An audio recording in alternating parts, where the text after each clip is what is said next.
Bonsoir à tous, bienvenue. Merci pour votre présence à cette nouvelle conférence citoyenne du cycle Santé en question, co-organisée par l'INSERM, l'Institut national de la santé et de la recherche médicale, et puis par Univers Science, la structure qui regroupe la Cité des sciences et de l'industrie et le Palais de la découverte. Alors comme vous le savez sans doute, ce soir nous sommes en duplex avec l'Université d'Aix-Marseille, grâce à notre co-organisateur en région, l'association Gulliver. Sachez aussi que notre conférence est retransmise en direct sur Internet. Vous voyez une caméra ici. Voilà, donc j'en profite pour saluer tous les internautes qui nous regardent. J'espère qu'ils sont nombreux.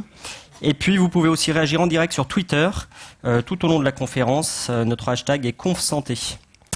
Voilà, ce soir, nous allons donc nous intéresser à notre mémoire. Comment fonctionne-t-elle? Comment évolue-t-elle au fil des ans? Quels sont les différents types de mémoire? Les zones du cerveau impliquées? Quelles sont les grandes pathologies de la mémoire? Et puis, bien sûr, comme toujours, on s'intéressera au vécu des personnes souffrant ce soir donc de troubles de la mémoire. Voilà, donc autant de questions que vont aborder nos 4 intervenants, que je remercie vivement pour leur présence et que je vais tout de suite vous présenter. À Paris, nous avons donc avec nous Bruno Dubois, qui dirige le service des maladies cognitives et comportementales à l'hôpital de la Salpêtrière, et puis aussi l'unité INSERM à l'ICM, l'Institut du cerveau et de la moelle épinière. Voilà, un grand merci d'avoir accepté notre invitation. Aux côtés de Bruno Dubois, notre deuxième intervenant parisien est Francis Eustache, qui est directeur de l'unité INSERM neuropsychologie et neuroanatomie fonctionnelle de la mémoire humaine à l'université Caen Basse-Normandie.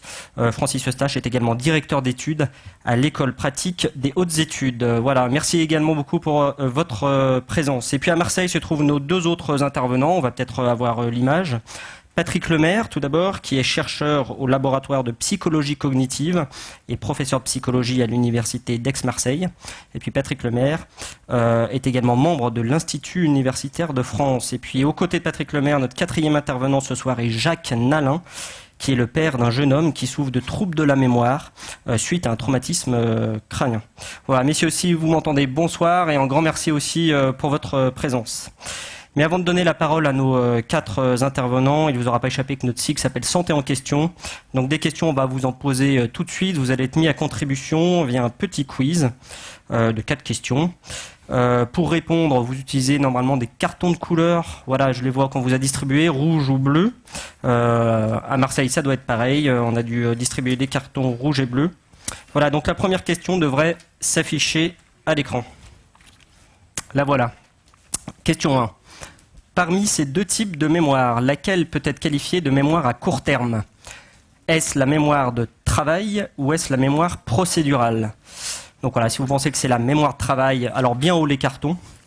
Vous levez le carton rouge. Voilà, je les vois là sur l'écran, donc c'est dire que c'est bien haut. Et si vous pensez que c'est la mémoire procédurale qui peut être qualifiée de mémoire à court terme, c'est le carton bleu. Donc on va faire les comptages. Un peu de courage, gardez les mains bien levées. Voilà, c'est un peu artisanal, on le fait...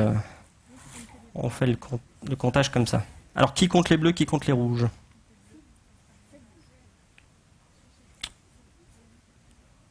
Voilà, je pense qu'à Marseille, le comptage a dû être fait également. Voilà. On va passer à la deuxième question. Une lésion de l'hippocampe peut-elle entraîner une perte des souvenirs anciens? Si vous pensez que oui, que c'est vrai, vous levez le carton rouge. Si vous pensez que non, une lésion de l'hippocampe ne peut pas entraîner une perte des souvenirs anciens, vous levez le carton bleu. Donc attention, il peut y avoir des pièges, notamment sur cette question. Voilà, donc on voit que c'est bien partagé, rouge et bleu. Je laisse le comptage se faire. Voilà, gardez bien les bras levés, hein, qu'on puisse bien calculer les pourcentages de bleu et de rouge. Et dès qu'on fait signe, c'est bon pour le comptage? C'est bon pour le comptage à Marseille, je pense aussi. Ah, il y a quelqu'un qui est devant le... Voilà, question 3. Entre ces 2 types d'amnésie, laquelle est la plus courante? Est-ce l'amnésie d'origine psychique ou est-ce l'amnésie due à un traumatisme crânien? Donc voilà, à vos cartons, rouge pour amnésie d'origine psychique, bleu pour celle due à un traumatisme crânien. Laquelle est la plus courante? On fait les comptages. Alors on n'a pas donné de carton à nos experts, on aurait pu.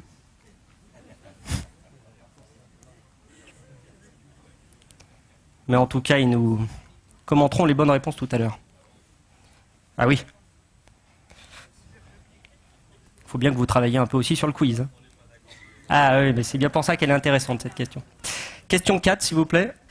La consommation de café peut-elle avoir un effet protecteur pour la mémoire chez les femmes de plus de 65 ans? Donc chez les femmes et de plus de 65 ans. Il peut y avoir des pièges là aussi. Si vous pensez que c'est vrai, carton rouge. Si vous pensez que non, pas un effet protecteur pour la mémoire, c'est carton bleu.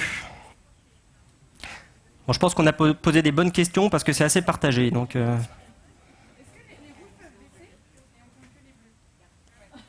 oui, parce que voilà, on procède par déduction.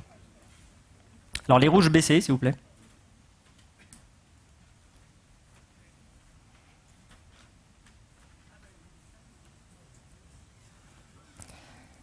Et puis j'attends qu'on me fasse signe. Ça a l'air bon pour le comptage. Je pense qu'à Marseille, ça doit être bon aussi. Merci d'avoir voilà, joué le jeu de ce petit quiz. Alors pour information, on découvrira les bonnes réponses qu'à la fin de la conférence. Et puis on découvrira aussi combien d'entre vous ont répondu correctement. Mais pas d'inquiétude, les résultats ne seront pas nominatifs. Quoique les règles peuvent changer en cours de route, on verra. Voilà, plus sérieusement, il est temps maintenant de passer aux 4 interventions. Je vais donc me tourner d'abord vers Bruno Dubois, ici à mes côtés, pour démarrer cette conférence sur de bonnes bases. Le professeur Dubois va d'abord nous expliquer comment fonctionne notre mémoire, autrement dit, quels sont les mécanismes qui permettent d'enregistrer une information et de pouvoir la restituer, quels sont les différents types de mémoire, les zones cérébrales impliquées. Et puis en tant que quand même grand spécialiste de la maladie d'Alzheimer, je pense que vous nous expliquerez aussi sans doute au fil de vos explications quels sont les mécanismes de la mémoire altérés dans cette pathologie. Voilà, le défi étant d'essayer de nous résumer tout ça en 10 minutes. Bon courage. Merci beaucoup. Merci de m'avoir invité à vous parler un peu de ce sujet difficile. Et d'entrée de jeu, vous l'avez dit, c'est le problème, c'est qu'il y a plusieurs systèmes de mémoire. Et si vous voulez bien, je vais me permettre de me focaliser sur deux systèmes. On aura peut-être l'occasion, dans les questions et les réponses, de parler des autres. Et je voudrais opposer ici, devant vous, deux grands systèmes, qui sont deux systèmes essentiels pour bien comprendre la mémoire humaine. Le premier système, je vais dire, c'est ce qu'on appelle des connaissances sémantiques. Les connaissances sémantiques, si vous voulez, ce sont les savoirs que nous partageons. Ce sont des connaissances que nous avons acquises progressivement au cours de notre histoire, de notre développement cognitif, que nous avons appris donc progressivement, de façon cohérente et de façon logique. C'est un savoir qui se met en place progressivement et que nous partageons tous. Ce système est essentiel puisque c'est une sorte de répertoire de connaissances sur le monde et qui va nous permettre, à chaque fois qu'on est confronté à une situation nouvelle, à une information, quelle qu'elle soit, de la confronter à ce répertoire de connaissances. Et ce qui va nous permettre, ce qui est essentiel, de comprendre notre environnement. Si par exemple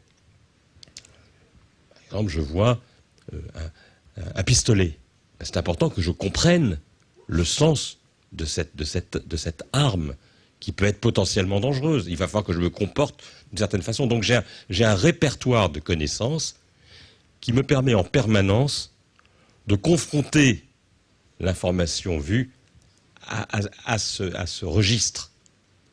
C'est aussi ce qui me permet de reconnaître un visage. Un visage célèbre. Quand je vois un visage à la télévision, je renvoie ce visage à mon registre de connaissances. Et voilà. Donc, ce sont les connaissances dites sémantiques. Alors, c'est particulier parce que ce savoir s'organise, on aura l'occasion d'en parler probablement tout à l'heure, s'organise de façon cohérente. Et donc, il peut se mettre en place dans une région du cerveau qui va pouvoir, si vous voulez, structurer ce savoir d'une façon assez logique. Et donc il y a une région spécifique du cerveau, ou plusieurs régions, mais qui vont qui vont être dédiées à cette fonction des connaissances sémantiques. Je peux vous le dire, c'est la région, on va dire, temporale externe et polaire. Alors c'est important parce que je suis en train de vous donner un message fort qui est que à un système de mémoire correspond une région du cerveau. Et donc on peut avoir une atteinte d'un système indépendamment des autres. Le deuxième système dont je vais vous parler, qui est totalement différent du premier, et par les informations qui vont être stockées par ce système et par les régions cérébrales qui vont être impliquées, c'est le système de nos événements personnels.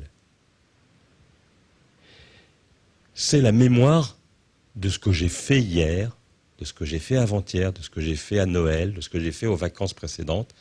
C'est mon histoire personnelle, c'est l'histoire des événements que j'ai vécus.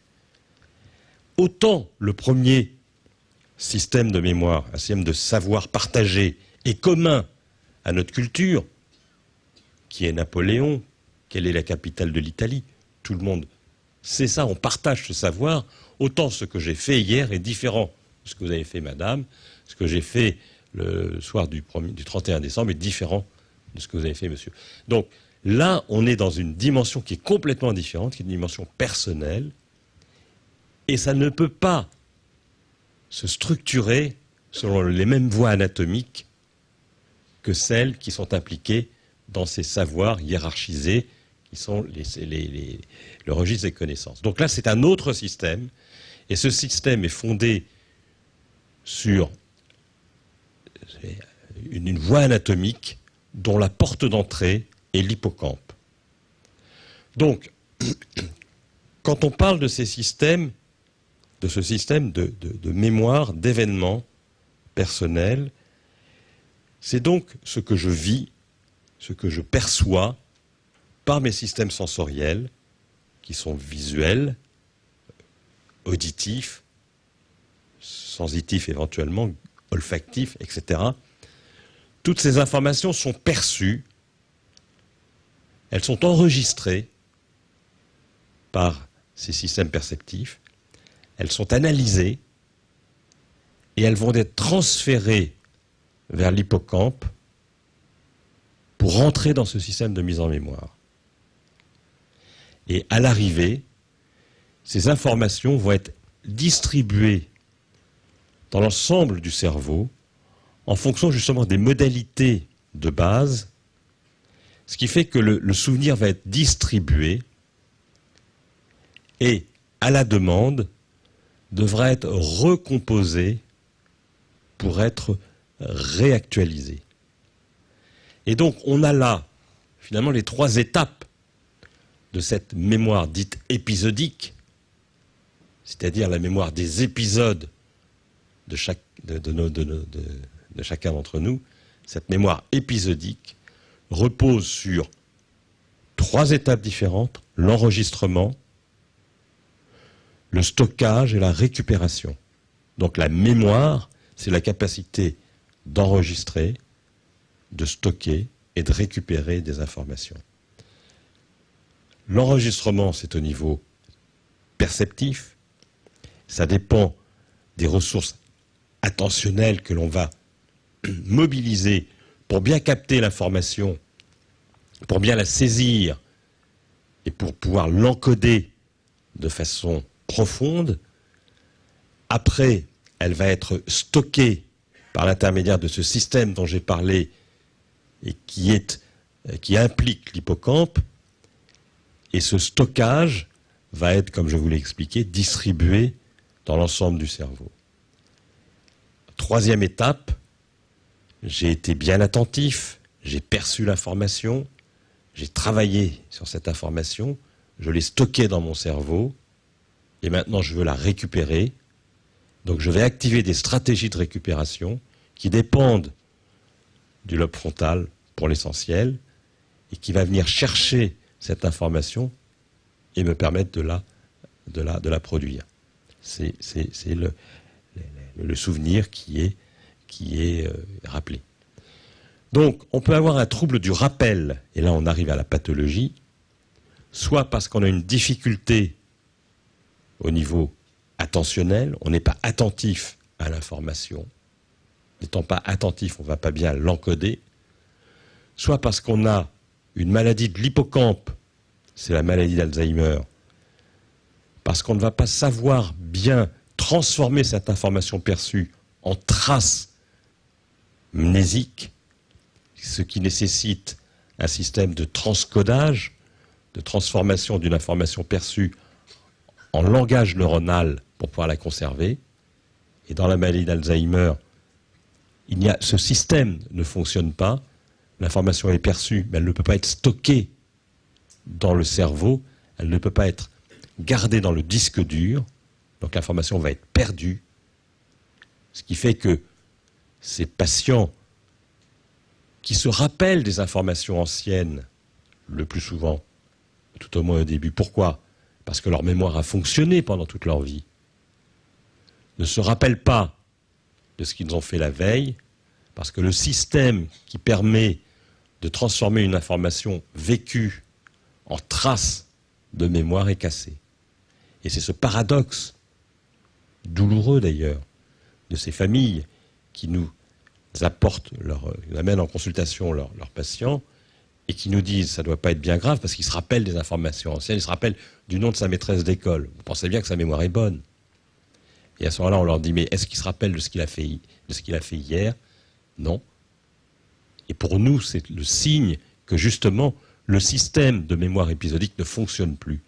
Il a bien sûr fonctionné, mais il ne fonctionne plus. Et troisième possibilité, c'est le trouble de la récupération. C'est ce que l'on voit au cours du vieillissement. Je vous ai dit que ça dépendait principalement du lobe frontal. Au cours du vieillissement, il y a une diminution du fonctionnement des régions antérieures. Bon, c'est discret, mais ça a été confirmé dans des études métaboliques. Eh bien, à cause de cette difficulté d'activer des stratégies de récupération en mémoire, il y a ce qu'on appelle le syndrome du bout de la langue. Je sais que je sais, ça va me revenir, comme toujours, c'est dans 10 minutes que ça va revenir. Ce n'est pas grave, parce que l'information est gardée, mais on a du mal à la récupérer. C'est un autre registre. Donc vous avez là, si vous voulez, entre l'enregistrement qui va être perturbé au cours des troubles attentionnels, le stockage qui va être perturbé au cours de la maladie d'Alzheimer et la récupération qui est perturbée au cours du vieillissement normal, vous avez là, si vous voulez, de façon très schématique, les trois grandes situations qui concourent à cette impression d'avoir des difficultés de rappel en mémoire, mais vous voyez, qui répondent à trois mécanismes différents. Et nous, médecins, ou psychologues, ou neuropsychologues, ou chercheurs, on va, avec des tests, essayer de faire la part des choses, rassurer ceux qui ont un trouble attentionnel, que nous avons tous, qui est extrêmement banal, rassurer la personne un peu âgée qui se plaint de sa mémoire, parce que vraiment, j'ai du mal à me rappeler les noms, j'ai du mal à produire le nom des gens. On va le rassurer et isoler celui qui a le trouble du stockage, qui lui nécessite une prise en charge spécifique. Voilà en 10 minutes ce que j'avais à vous dire.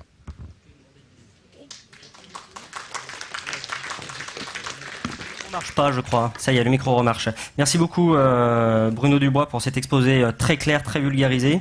Peut-être une question. Est-ce qu'il y a des facteurs qui jouent sur la mémoire, surtout qui l'améliorent? On dit par exemple que si on met de l'émotion dans un événement, on va mieux le retenir, ou de la motivation.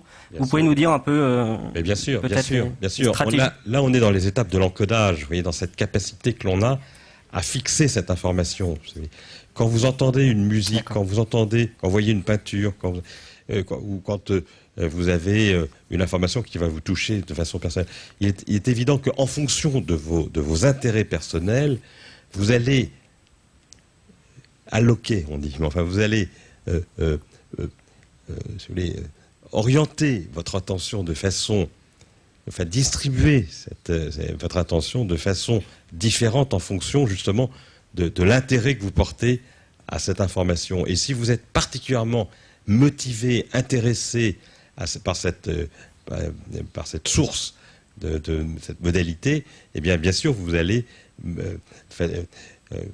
beaucoup plus facilement mémoriser l'information. Ça dépend aussi de vos connaissances sémantiques, c'est-à-dire que les deux sont liés. Il est beaucoup plus facile d'insérer une information nouvelle dans un registre de connaissances qui prépare justement l'accueil de cette information nouvelle, que d'apprendre par exemple une information dans un domaine pour lesquels nous n'avons aucune compétence. Donc il y a plein de facteurs qui vont intervenir. Et bien sûr, l'émotion qui fait que, par exemple, nous nous rappelons tous de ce que nous faisions, par exemple, le fameux 11 septembre, parce qu'il y a eu, à côté et parallèlement à cette connaissance, un facteur émotionnel qui nous a permis de mémoriser particulièrement le contenu de ce qui s'est passé ce jour-là. C'est très vrai, d'ailleurs vous dites ça, je me rappelle exactement où j'étais le 11 septembre, qu'on m'a annoncé ce qui se passait.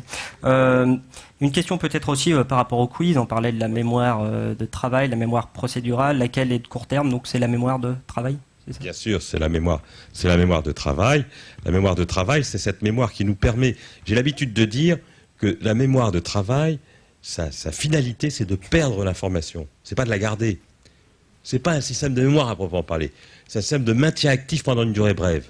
C'est une mémoire vive très courte. Vous voyez, c'est par exemple, vous me donnez votre numéro de téléphone, je vais pas, ça ne m'intéresse pas de l'apprendre, mais il faut que je le garde.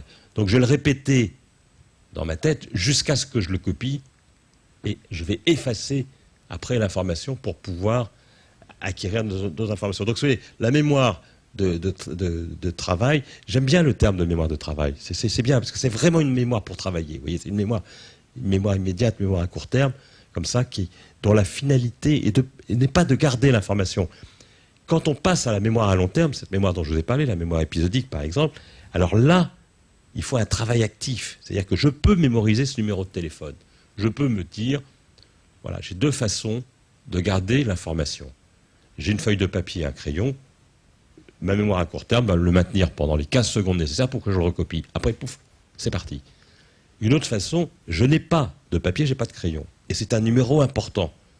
C'est un numéro, il faut absolument que je le garde parce que cette personne, il faut absolument que je la recontacte demain. Eh bien, je vais faire l'effort, mais ça va me demander un travail cognitif, des ressources intentionnelles. Je vais encoder cette information pour la garder en mémoire. 01, bon, c'est Paris. 45, oui, bah c'est l'âge, c'est 45, c'est la guerre 40-45, voilà. 20, c'est l'âge de ma fille, etc. Et petit à petit, je vais trouver des astuces qui font que je vais pouvoir garder en mémoire cette information. Là, je passe dans la mémoire à long terme. Vous voyez, la différence entre la mémoire à court terme, qui est une mémoire de travail, mais dont le span est forcément très court, et cette mémoire à long terme qui vise, elle, à garder l'information de façon plus ou moins définitive. Une petite dernière précision par rapport au titre de notre conférence, Mémoire et oubli en couple inséparable. Heureusement qu'on oublie, c'est un phénomène physiologique, c'est important. C'est un phénomène physiologique. Nos systèmes, comme je vous l'ai expliqué, c'est très coûteux sur le plan intentionnel de faire marcher sa mémoire. On ne peut pas... Il y a une sorte de hiérarchie qui va se faire. D'abord, on l'a tous vécu, on n'arrête pas d'oublier en permanence des informations sans importance. L'emplacement de ses lunettes, l'emplacement de son journal, l'emplacement de ses clés, l'emplacement de sa voiture, parfois, et parfois même des choses plus sérieuses. Parce que justement, on ne va pas s'intéresser à des choses sans importance. En revanche, on ne va pas oublier un événement important qui nous touche, la visite d'un ami, le deuil d'un cousin, etc. Ça, notre mémoire est capable de se mobiliser pour des choses importantes. Mais elle ne va pas se mobiliser pour les choses secondaires. Donc l'oubli est naturel. On ne peut pas tout mémoriser. Surtout à notre époque où on est surinformé, c'est incroyable. On est en permanence informé avec nos systèmes d'iPhone, là, on sait tout. On sait tout, surtout dans le monde entier. Comment voulez-vous qu'on puisse se rappeler tout ça? Donc heureusement, il y a un système de filtre. On ne garde que des informations importantes et on oublie celles qui le sont moins. Mais c'est là qu'intervient un certain nombre de facteurs émotionnels, motivationnels, aussi le délai entre l'information et la récupération, et puis il y a aussi les phénomènes actifs d'oubli qui sont des mécanismes de défense qui ont été mis en évidence par ailleurs par des études en IRM fonctionnelle. Merci beaucoup pour toutes ces précisions. Je vais en fait passer maintenant la parole au deuxième intervenant parisien, à Francis Eustache, ici avec nous, qui va nous faire découvrir les diverses pathologies vraiment de la mémoire, hein, les différents types d'amnésie, de démence, etc. Et puis nous expliquer ce qu'elles nous apprennent en creux sur le fonctionnement de la mémoire. Voilà, Francis Eustache, c'est à vous pour une dizaine de minutes également. Merci. Bonsoir à toutes et à tous. Je vais essayer également d'être synthétique. Alors, je ne vais pas présenter un panorama de toutes les pathologies de la mémoire. Je vais mettre la focale sur certaines d'entre elles. Bruno Dubois a un petit peu évoqué la maladie d'Alzheimer, qui est la maladie de la mémoire la plus fréquente. C'est à peu près 850 000 patients en France, pour donner un ordre de grandeur. Mais il y a d'autres maladies qu'on appelle les syndromes apparentés, qui sont des maladies également neurodégénératives, mais qui ont une présentation un petit peu différente.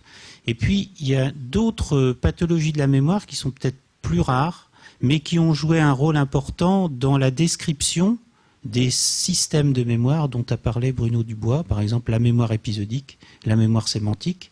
Ça a été bien mis en valeur en examinant des patients particuliers dont certains en fait sont devenus des patients très, très connus, j'ai presque envie de dire très célèbres, bien malgré eux. L'un d'entre eux est particulièrement connu sous les initiales HM. Et si vous voulez avoir accès à des informations avec justement Internet, vous cherchez ces initiales HM. C'est un patient qui avait une épilepsie très, très grave.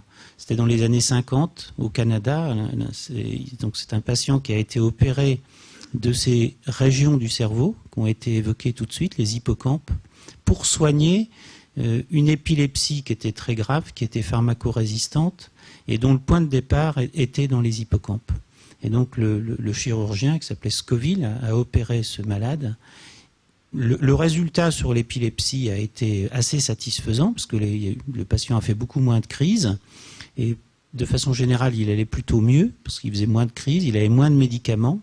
Mais par contre, après l'opération, le patient a développé ce qu'on appelle un syndrome amnésique, c'est-à-dire un trouble de la mémoire isolé, c'est-à-dire que les autres fonctions motrices, cognitives étaient préservées. Par contre, le trouble de la mémoire était très très important.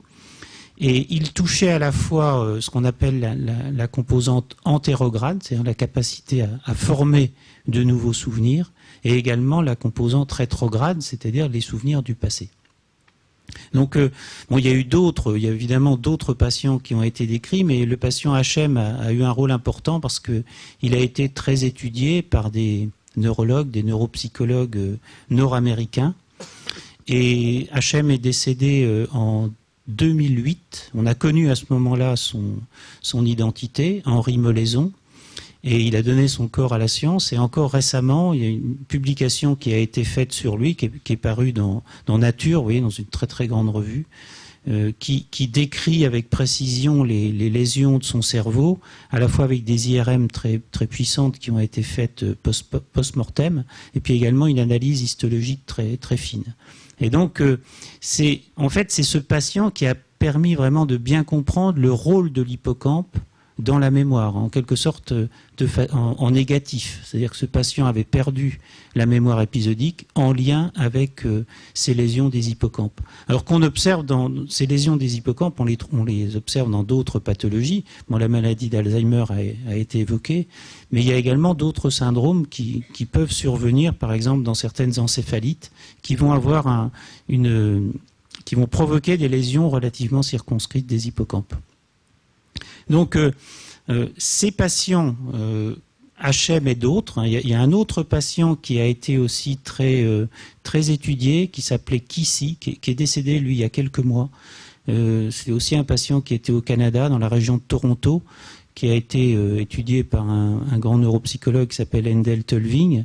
Et il a montré que ce patient, c'était une histoire traumatique. C'est un patient qui avait fait un traumatisme, qui avait été victime d'un traumatisme crânien, de plusieurs traumatismes, et surtout un qui était très, très grave, un accident de vélomoteur.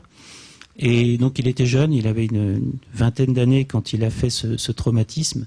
Et lui, il a développé un syndrome amnésique très, très spécifique qui atteignait les souvenirs. La formation de souvenirs personnels, ce qui vient d'être décrit tout de suite avec une grande précision par Bruno Dubois. Qu'est-ce que c'est qu'un souvenir personnel par rapport aux connaissances générales? Eh bien, ce qui a été montré, c'est que ce patient ne pouvait pas former de nouveaux souvenirs personnels. Il ne pouvait pas non plus rappeler des souvenirs de son passé, y compris des souvenirs qui remontaient très loin dans sa vie. Par contre, il avait conservé les connaissances sur le monde, et peut-être de façon plus intéressante encore, il était capable de former de nouvelles connaissances. C'est-à-dire qu'il avait appris de nouveaux concepts qui étaient pourtant apparus après son accident. Par exemple, le concept justement d'Internet, le concept de sida, vous voyez, ce sont des concepts relativement modernes, et il était capable d'avoir une conversation avec des personnes sur ces concepts-là. Donc ça veut dire que on peut former des connaissances même si on n'a pas de souvenirs. Vous voyez, ça c'est quelque chose d'assez surprenant. Et il y a un autre syndrome qui a été décrit chez les enfants, cette fois-ci. Chez des enfants qui ont des lésions néonatales des hippocampes, vous voyez, qui ont des lésions très très précoces des hippocampes, de ces fameuses régions du cerveau qui sont cruciales pour former des souvenirs, à la fois les encoder et les maintenir dans ce réseau et de les rappeler. Eh bien, ces enfants avec des lésions hippocampiques, on a montré que ces enfants avaient des troubles de mémoire épisodiques qui étaient surtout visibles quand les enfants grandissaient, quand ils avaient l'âge de 5, 6, 7 ans et au-delà. Donc ces enfants-là ne pouvaient pas rappeler, par exemple, les petites anecdotes du jour, ce qui s'était passé à l'école, dire que tel enfant était tombé dans la cour, etc., enfin qu'il y avait eu un petit problème à la cantine, etc. Les enfants ne peuvent pas rappeler, vous voyez, les petits souvenirs de la journée.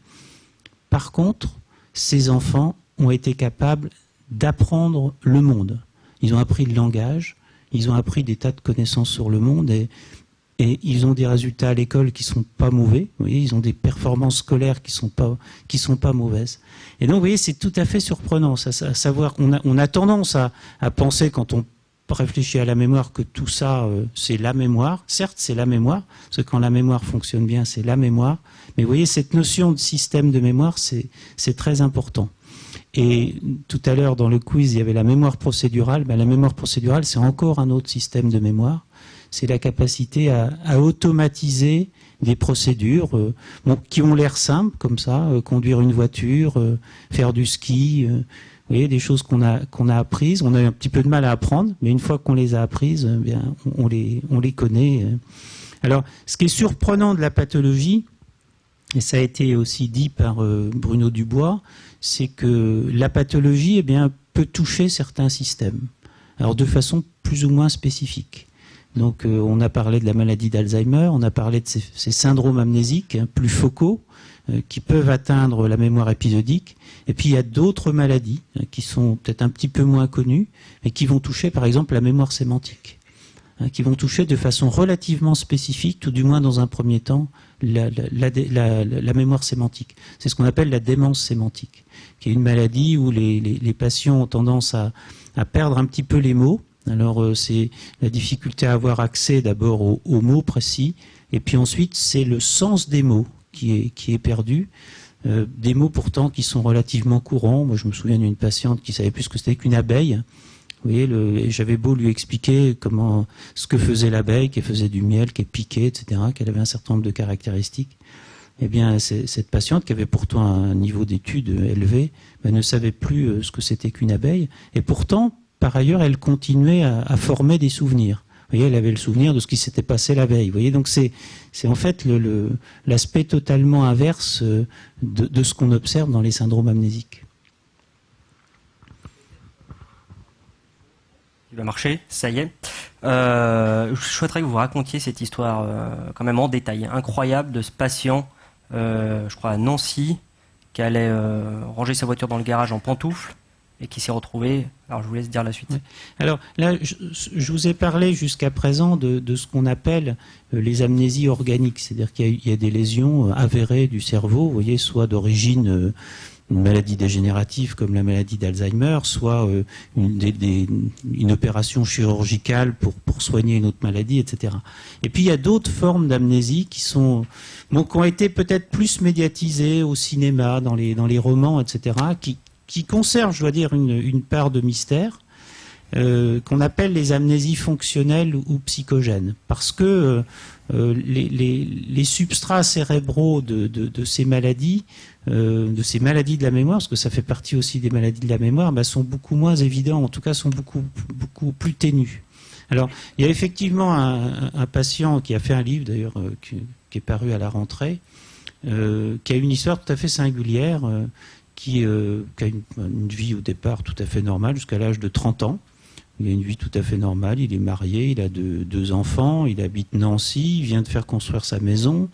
Et puis, il dit à sa femme, j'ai rangé la voiture au garage. Il sort, il est déjà un petit peu décontracté, il est tard, il est 10 heures du soir. Et puis, il disparaît. C'est-à-dire qu'on part pour sortir sa voiture, puis il disparaît. Et en fait, il se retrouve le lendemain devant l'Opéra de Paris, avec ses chaussons, vous voyez, parce qu'il n'était pas prêt. Et il ne sait pas qui il est. Il ne sait pas qui il est. L'Opéra de Paris. Hein. Il est à Paris, à l'Opéra de Paris. Je dis bien l'Opéra de Paris, devant l'Opéra de Paris. Excusez-moi, je n'avais pas précisé. Il est sur un banc, il ne sait plus qui il est. Et à ce moment-là, il n'a pas de papier, il n'a rien du tout. Et à ce moment-là, il y a des policiers qui viennent, qui commencent à s'adresser à lui. Et il prend peur et il essaie de s'en aller, de se cacher, etc. Et donc ça ne se passe pas très bien. En fait, il se trouve arrêté, en quelque sorte. Et comme à la préfecture de police, on voit qu'il est dans un état psychique particulier, en fait, il est mis dans un grand hôpital parisien, un grand hôpital public, et il est mis dans une mesure de protection, parce qu'on estime qu'il doit être protégé. Et pour cette raison-là, sa femme qui déclare son départ, on ne sait pas si c'est une fugue, etc., mais il n'y a pas de lien entre la déclaration de sa femme et puis le fait qu'il y a cet homme qui est à Paris, vous voyez, en plus c'est loin, et donc il reste comme ça dans cet hôpital pendant plusieurs mois, et il est appelé Monsieur X. Il n'a aucun souvenir. Et à un moment donné, donc il y a des psychiatres qui s'occupent de lui, il est bien soigné. C'est une histoire vraie, c'est pas du tout, je ne vous raconte pas une anecdote, c'est une histoire vraie. À un moment donné, il parle avec son psychiatre qui prend grand soin de lui, et puis il évoque un prénom qui, à l'époque, n'est pas un prénom courant. Charles-Élie. Vous voyez, Charles-Élie, maintenant il y a des enfants à l'école qui s'appellent Charles-Élie. Mais à l'époque, il y a une trentaine d'années, donc il y a 30 ans de cela, c'était pas du tout un prénom courant. Et donc le psychiatre en parle à son staff, il dit c'est bizarre, il m'a dit Charles-Élie. Et le psychiatre, il y a quelqu'un qui dit dans ça Charles-Élie, vous savez, il y a Charles-Élie Couture. Charles-Élie Couture, bon, ça coûte rien, on va appeler Charles-Élie Couture. Charles-Élie Couture est à New York à l'époque, et Charles-Élie Couture répond. Il dit écoutez, oui, je viens à Paris régulièrement, je vais aller voir. Et puis, donc, il arrive dans cet hôpital, il dit, mais qu'est-ce que tu fais là? Voilà. Et effectivement, c'était des amis de longue date qui avaient été au lycée ensemble. Et il reconnaît donc son ami qui était à Sainte-Anne. À partir de là, le fil est retrouvé, on retrouve la famille, etc. Alors, c'est ce qu'on appelle l'amnésie d'identité. C'est-à-dire que, vous voyez, c'est très différent des syndromes amnésiques dont je vous ai parlé, parce que l'origine, on ne la connaît pas bien. Pourquoi tout d'un coup quelqu'un va perdre la mémoire? Et ce qui est très très particulier, c'est que c'est une amnésie qui est beaucoup plus rétrograde, vous voyez, qui est beaucoup plus tournée vers le passé que tournée vers l'avenir. C'est-à-dire que le patient, dans ce cas-là, il réapprend ce qu'on lui dit.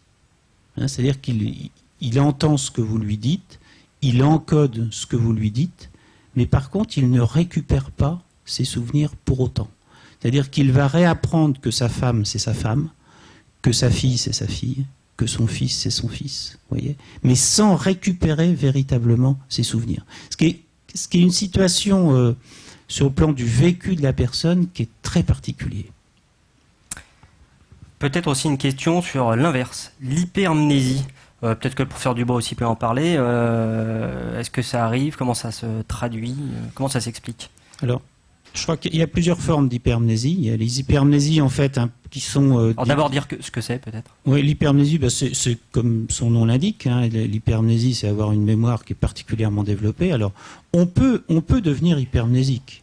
si on apprend des choses, par exemple, il y a des gens qui sont capables d'apprendre des listes de chiffres très, très longues, et on peut trouver des stratégies. Tu donnais tout à l'heure la stratégie pour les chiffres, qui est par exemple un numéro de téléphone, on peut trouver. Et puis il y a l'hypermnésie qu'on appelle autobiographique, bon, qui est en fait une pathologie neurodéveloppementale, mais qui est très rare, qui est beaucoup plus rare que l'amnésie ou que les syndromes amnésiques de façon générale. Et ça renvoie à ce que Bruno Dubois rappelait tout à l'heure, c'est ce problème de consolidation. C'est-à-dire que notre mémoire, elle est extraordinaire parce que tu as utilisé le terme de filtre.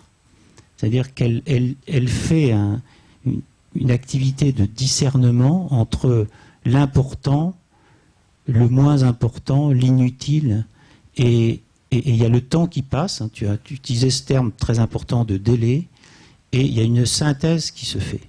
Donc, et c'est là qu'on touche, je pense, la complexité de la mémoire.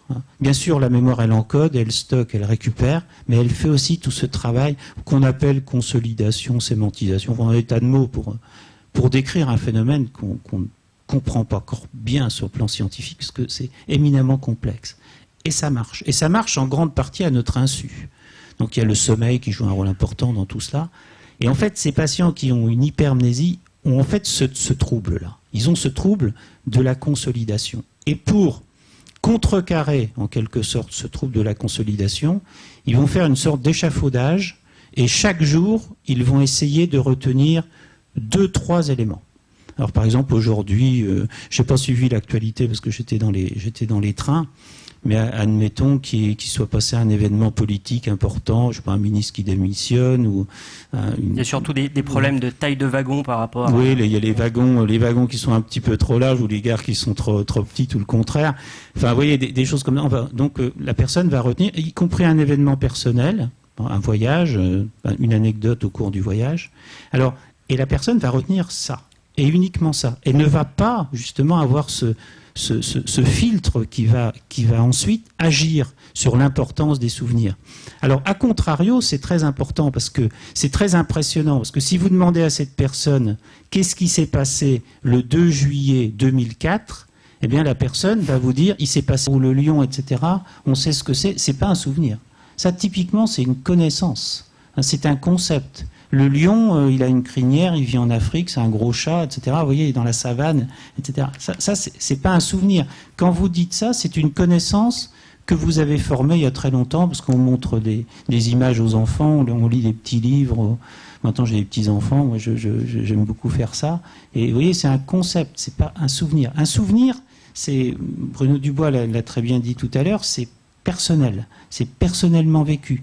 Là, tout à l'heure, je vous disais samedi soir, parce que c'est simple, et vous avez fait un petit peu de travail, parce qu'il faut quand même, samedi soir, il y a 5-6 jours, donc qu'est-ce que vous faisiez samedi soir? Puis vous retrouvez le souvenir. Et vous avez, chacun ou chacune, vous avez un souvenir différent.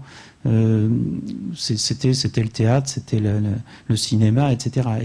Et vous avez l'impression de vous retrouver dans la scène. Vous voyez, donc c'est bien différent de la connaissance qui est beaucoup plus vaste. Voilà. Bruno Dubois, vous voulez compléter?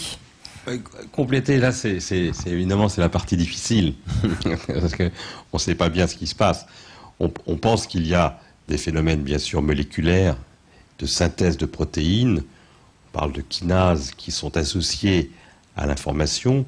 On pense aussi qu'il y a des modifications ou ce qu'on appelle des stabilisations synaptiques, où il y a des réseaux qui vont se former en rapport avec le souvenir et dont la réactivation permettra de rappeler l'information qui est liée à ces modifications synaptiques. Mais je pense que ce qui est intéressant au-delà de cela, je trouve, c'est d'avoir cette idée, si vous voulez, qu'il y a dans le mécanisme de la femme, je ne sais plus ce que je voulais dire. J'avais une idée qui m'est partie. je patine là. Bon, je vais revenir aussi à la question des neuromédiateurs. Il y a des neuromédiateurs qui sont certainement bien sûr impliqués. On sait par exemple que l'acétylcholine joue un rôle essentiel dans la mémoire. pour la bonne raison d'ailleurs que quand on bloque le système cholinergique, on entraîne, par le biais d'ailleurs de modifications attentionnelles majeures, des confusions mentales. Il y a aussi, on le sait, au niveau de la potentialisation à long terme, des modifications du système glutamatergique qui sont impliquées dans ces phénomènes de potentialisation à long terme, c'est-à-dire qui permettent de faciliter la récupération d'une information. Voilà, il y a des phénomènes physico-chimiques qui sont identifiés, mais ça reste quand même assez mystérieux. Les phénomènes vraiment fondamentaux qui sont associés à la trace de mémoire. Oui, c'est ce que je voulais dire tout à l'heure. C'est que finalement, c'est ça qu'il faut comprendre, c'est que quels que soient les mécanismes en jeu, il faut qu'il y ait un codage neuronal. Et ça, je trouve que l'idée est intéressante entre une information qu'on pourrait donner, qu'on pourrait dire qui est analogique, enfin, vous voyez, qui est l'information perçue, et il faut qu'elle soit transcodée dans un autre langage qui est celui des neurones. Et le cerveau, il fait avec ce qu'il a. C'est pas un appareil photographique, c'est pas une impression argentique, c'est quelque chose qui va permettre de transcoder, de coder cette information dans un autre langage. Et c'est la raison pour laquelle on ne peut pas avoir de souvenir exact. Parce que c'est pas topique, c'est pas point à point. C'est quelque chose qui nous permet de récupérer une information qui va s'approcher du modèle original, mais c'est en aucun cas une photographie qui reproduit une réalité. On va prendre une autre question, je crois qu'il y en a... Je ne sais pas qui a le micro. La personne qui a le micro, qu'elle y aille. On avait le micro ici, mais il est parti. Le professeur Dubois a répondu. Donc ici alors. Bonsoir messieurs, je voudrais vous interroger sur le syndrome de stress post-traumatique, qui est quand même très curieux ce truc-là. Un traumatisme après un choc toxique, qu'il soit ressenti différemment par chacun, on peut comprendre. Par contre, l'intervalle libre qui est entre la manifestation des symptômes et l'accident initial peut être extrêmement variable. Ça peut aller d'un mois pour certains à 3 ans pour d'autres. Comment expliquez-vous cette différence d'intervalle libre? Alors, il est presque 20h30, donc... Je pense que c'est un des... Vous voyez, j'avais cette discussion ce matin avec des collègues. L'état de stress post-traumatique, c'est quelque chose qui a été beaucoup étudié aux États-Unis après la guerre du Vietnam. C'était connu depuis longtemps parce qu'il y avait ce qu'on appelait les névroses de guerre, mais ça a commencé vraiment à être étudié par les scientifiques aux États-Unis. En France, beaucoup moins. Il y a beaucoup moins d'études sur le sujet. Et c'est vrai qu'un des éléments, c'est les différences interindividuelles.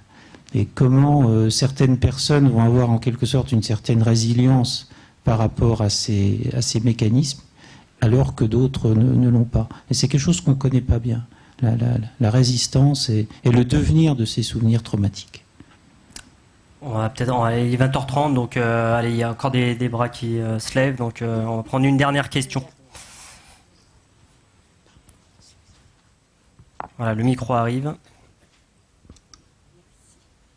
Voilà, une dernière question. Oui, je voudrais savoir quel est l'effet de la leucoarayose sur la mémoire. Quel type de mémoire? Est-ce que ça touche l'hippocampe ou l'ensemble du cerveau? Bruno Dubois. Alors je comprends pourquoi vous posez la question, parce que la leucoarayose, il faut expliquer, c'est un mot qui a été proposé pour décrire des petites anomalies que l'on voit sur l'IRM, qui est généralement sous la forme de petites plaques de substances, des plaques d'hypersignaux que l'on voit dans la substance blanche à côté des ventricules. Alors, les neuroradiologues donnent souvent, quand ils voient ce type d'image, donnent cette information, présence de leucoarayose, et c'est un terme qui peut éventuellement inquiéter. Pour nous, la leucoarayose n'est pas formellement pathologique. C'est une particularité que l'on voit chez les gens à partir d'un certain âge, qui est souvent associée à des modifications biologiques. C'est souvent chez les sujets hypertendus, par exemple, que l'on observe cette leucoarayose. C'est un trouble de l'hydratation périventriculaire. Ça n'a pas de signification pathologique déterminée et on n'a pas associé à la leucoarayose un trouble cognitif particulier. Il n'a jamais été montré que les gens qui avaient une leucorrheiose avaient des troubles de mémoire particuliers par rapport aux autres. Donc, si vous posez la question par rapport à vous-même, ne soyez pas inquiète, la leucorrheiose est un phénomène relativement banal, qui est un peu lié à l'âge. Merci. On va découvrir les bonnes réponses au quiz auquel vous avez participé en début de séance. Et puis, si vous souhaitez poser d'autres questions, je crois que vous pouvez le faire via Internet en vous connectant au blog de la conférence. Je crois que l'adresse est dircom.inserm.fr. Et puis sur ce blog, vous pouvez aussi consulter des informations pratiques, accéder à des ressources documentaires, et puis même revoir la conférence si besoin. Donc voilà, on va voir les bonnes réponses. Alors déjà, peut-être le pourcentage de bonnes réponses. Donc voilà, par question. Donc c'était bien la mémoire de travail, 65% de bonnes réponses, donc c'est quand même pas mal. Donc on va pas y revenir, on l'a bien explicité. Question 2. Alors une lésion de l'hippocampe peut entraîner une perte de souvenirs anciens. Alors là, on va s'y arrêter mais rapidement. Parce que on va vous avouer qu'en fait au départ nous on avait mis faux par rapport aux données qu'on avait bibliographiques, et puis j'ai eu Francis Eustache en ligne et il m'a dit oui, non je suis pas d'accord là. Donc est-ce que vous pouvez nous expliquer pourquoi effectivement une lésion de l'hippocampe peut entraîner une perte des souvenirs anciens? C'est-à-dire de façon générale, s'il y a une lésion de l'hippocampe, on va garder le passé, mais le passé il est très sémantique. Il est très sémantique. Les connaissances que j'ai de mon passé sont très sémantiques, même si ce sont les miennes. Et donc là, la difficulté, c'était un peu un piège, c'était le mot souvenir qu'il aurait fallu souligner. Mais malheureusement, les personnes qui ont des lésions de l'hippocampe, eh bien, ils vont avoir une perte des souvenirs. Alors peut-être une relative préservation du passé, mais relative. Et malheureusement, les lésions hippocampiques vont toucher aussi les souvenirs du passé lointain. Précision de Bruno Dubois. Quand même. Je pense que moi j'aurais mis, là personnellement, moi je mets le bleu là, je mets le bleu là-dessus. Ne serait-ce qu'Hachem. Hachem a des lésions bihippocampiques et il y avait quand même une discordance frappante entre. Débat d'experts. non mais allez-y. Alors Hachem a pas des lésions totales de l'hippocampe. Et le dernier papier sur Hachem, qui vient d'être publié là, dans Nature, montre que justement il a une préservation de la partie postérieure de l'hippocampe qui pourrait expliquer ça. Mais qu'ici, lui a des lésions très étendues des hippocampes, n'a pas de souvenir du passé. Donc vous voyez, mais on est dans le débat de spécialistes. Je crois qu'on a posé une bonne question parce que c'est rare qu'une question entraîne un débat d'experts. Et effectivement, on voulait la garder cette question parce qu'elle entraînait un débat. Donc 100% de bonnes réponses, bravo. La question 3. Alors donc la forme d'amnésie la plus courante est l'amnésie due à un traumatisme crânien. Alors là, peut-être Francis Eustache, une petite précision aussi. Vous m'avez dit oui. Nombre de réponses 30%. Donc les gens pensent, la majorité pense que c'est d'origine psychique. Oui, c'est la bonne réponse, mais on n'a pas vraiment de chiffres, de données fiables là-dessus. C'est aussi ce qu'on discutait avec Bruno en écoutant à nouveau la question, c'est que c'est une épidémiologie qui n'est pas très très bien connue, parce que les traumas crâniens, il y a des traumas très sévères, et puis il y a des traumas légers qui ne sont pas forcément bien identifiés, qui peuvent plus ou moins provoquer des troubles de mémoire. Ça dépend aussi de ce qu'on va qualifier comme amnésie. Et puis les amnésies psychiques, c'est relativement moins connu. Souvent, les patients, ils ont un autre diagnostic et c'est pas forcément bien connu, quoi. Donc c'est une question un petit peu difficile pour cette raison-là. Globalement, si on prenait les amnésies dans leur ensemble, il y a plus d'amnésies qui sont consécutives à un traumatisme crânien qu'il y a d'amnésies qui rentrent dans le cadre d'une amnésie dissociative, fonctionnelle, psychogène, caractérisée, ça c'est sûr. Ça se compte. Vous voyez, quand on a, c'est comme en Pianoman, là vous avez vu Pianoman, enfin il y a quelques cas, eh bien vous les avez dans le journal, hein, c'est rarissime quand même, c'est assez rare ces amnésies fonctionnelles. La grande amnésie psychogène, c'est quand même, c'est sur les doigts d'une main. Hein. Et c'est vrai que donc à Marseille, il y avait normalement le témoignage d'un père, d'un jeune homme de 25 ans qui a eu un traumatisme crânien, il a eu un accident de voiture. Et donc, alors je ne sais pas si ça rentre dans ce cadre-là, mais ce jeune homme de 25 ans, lui, a beaucoup de problèmes. Donc il se souvient de tout ce qui s'est passé avant l'accident. Et aujourd'hui, c'est surtout des problèmes de mémoire à court terme, surtout des problèmes de mémoire de qu'est-ce qu'il a à faire aujourd'hui. Voilà, il a un rendez-vous avec le kiné, il l'oublie. On vient de lui envoyer un mail, 5 minutes plus tard, il ne s'en rappelle plus, qu'il faut répondre. Enfin voilà. C'est ce qu'on appelle la mémoire prospective. Parce que la mémoire, c'est pas simplement le passé. Hein. On a beaucoup parlé de la mémoire et du passé, mais c'est aussi qu'est-ce qu'on va faire. Hein. Et un gros problème de la mémoire, c'est c'est d'oublier ce qu'on a à faire. Hein. Et c'est ce qu'on appelle la mémoire prospective, qui est quelque chose aussi de très sensible, y compris au cours du vieillissement normal. Et donc c'est ce qui est gênant. Oublier de prendre des médicaments, oublier tel rendez-vous, etc. Dernière question, la bonne réponse s'il vous plaît. 62% de bonnes réponses. La caféine peut avoir des bienfaits sur la mémoire des femmes de plus de 65 ans. Donc c'est vrai. Je voulais faire réagir Bruno Dubois là-dessus. Aucune étude, par contre, ne montre que la caféine peut avoir un effet pour retarder ou protéger de la maladie d'Alzheimer. Ça. Ah là là, je crois que je vais relancer un débat. On va essayer de le dire rapidement. D'abord, je vous ai dit tout à l'heure qu'il y a des lésions de la maladie avant même qu'on ait les symptômes. J'ai peut-être les lésions de la maladie d'Alzheimer. On sait que, on est en train de faire le calcul d'ailleurs, parce qu'on a des études là qu'on est en train de faire. Pardon ? Un peu de patience. On sait par exemple que, on est en train de faire ces calculs, on a à peu près 30% des gens âgés de 70 ans et plus qui ont les lésions de la maladie, car on peut maintenant les révéler avec des marqueurs. Des marqueurs. Voilà, donc 30% des gens de plus de 70 ans ont des lésions de la maladie. Mais on sait aussi que peut-être qu'ils n'exprimeront jamais la maladie, qu'ils l'exprimeront dans 20 ans, dans 15 ans. Il y a un certain délai. Un délai, pourquoi ? Parce qu'il y a des mécanismes de compensation qui permettent de faire en sorte que, alors même qu'il y a des lésions qui s'installent, le cerveau est capable de maintenir la fonction. C'est ce qu'on appelle l'hyperactivité des neurones restants. Il y a moins de neurones, mais ils travaillent plus. Bon. Et donc, il va y avoir une phase de compensation qui va être longue, parfois très longue. Et donc, il y a un curseur sur lequel on peut éventuellement agir. Par exemple, quand on a un certain nombre d'activités, Francis parlait justement de l'interaction sociale, l'assimilation cognitive, etc. Eh bien, probablement, statistiquement, sur des grandes populations, eh bien, on a un petit effet significatif de quelques mois, peut-être.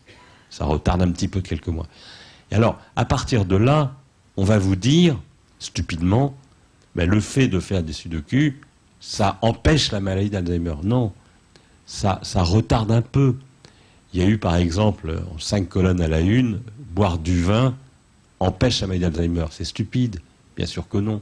Si vous avez les lésions de la maladie, c'est pas le fait de boire du vin qui fait que la maladie n'apparaîtra pas. Mais pour des raisons complexes, il y a une relation chimique peut-être un petit peu mystérieuse qui fait que peut-être que ces lésions vont s'exprimer un peu plus tard. D'autres vous diront c'est simplement parce que c'est un certain état d'esprit qui est associé à une consommation modérée de vin, qui est l'ouverture, qui est la convivialité, qui est l'échange, l'interaction sociale. Et donc on va retrouver finalement là des facteurs dont on sait qu'ils ont un petit effet sur le retard de l'expression de la maladie, etc., etc. Donc il ne faut pas se tromper. Ce sont des effets qui sont statistiques sur de grandes populations, mais qui, à l'échelle de l'individu, par rapport à des lésions qui sont là, une maladie qui est peut-être en train de se mettre en marche, sont un effet très, très, très marginal.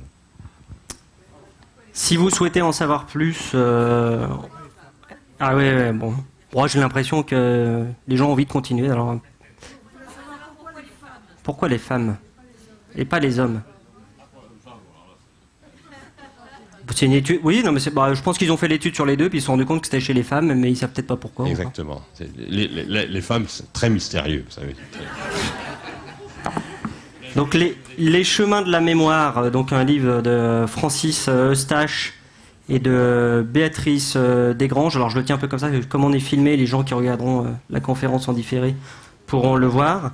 Et puis un deuxième livre, alors un peu moins grand public pour le coup, c'est Psychologie du vieillissement de Patrick Lemaire, donc qui devait intervenir de Marseille, mais que malheureusement on n'a pas eu. Donc je montre le livre aussi. Et puis Francis Eustache, je crois que je vous prépare aussi un nouveau livre sur la maladie d'Alzheimer, qui devrait sortir fin mai, je crois. La maladie d'Alzheimer, fatalité ou espoir, c'est ça? Coédition INSERM, le Muscadier. Voilà, donc un livre aussi qui va sortir. Sachez aussi, je crois que du 15 au 21 septembre prochain aura lieu la semaine de la mémoire. en Basse-Normandie, enfin si la région existe encore, parce qu'en ce moment il y a des débats autour de ça. Et puis je crois qu'on parlera de la mémoire sous toutes ses coutures, et je crois que l'INSERM est impliqué dans cette semaine.